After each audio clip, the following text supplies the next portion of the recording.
Hey guys, welcome to this section. This is one of the most important sections in Snowflake because in this section we'll be focusing on two of the most crucial topics around Snowflake, which is micropartitions and clustering. I've broken down this section into several small topics. So initially we'll be understanding micropartitions, clustering, and clustering keys in theory. Now it's going to be short and sweet. So once we're done with the theory, we'll have a lab session where we'll be writing some SQL code around the same. We'll write some SQL code to view your existing partitions in your existing tables that we already have. We'll be creating new tables with micropartition and understanding how to cluster them better using clustering keys. We'll then be understanding the advantages of micropartitions and why it is done.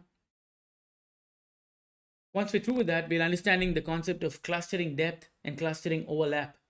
So once we're done with this, we'll move on to the lab session next.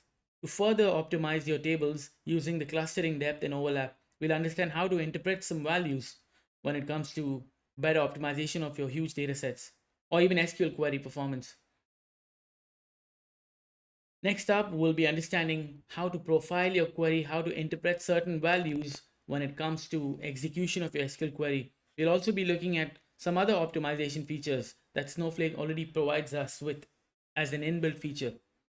Finally, we'll have some exercise problems and solutions with documentation links.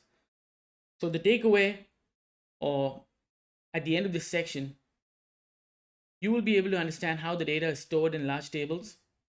You'll also be able to understand how the data is distributed or partitioned in Snowflake when it comes to large data sets or tables.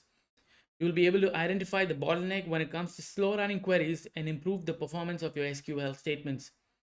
Finally, we'll be actually using, like I mentioned, some other inbuilt functions or features that Snowflake provides us with when it comes to optimizing huge data sets. So I hope you guys are excited and stay focused.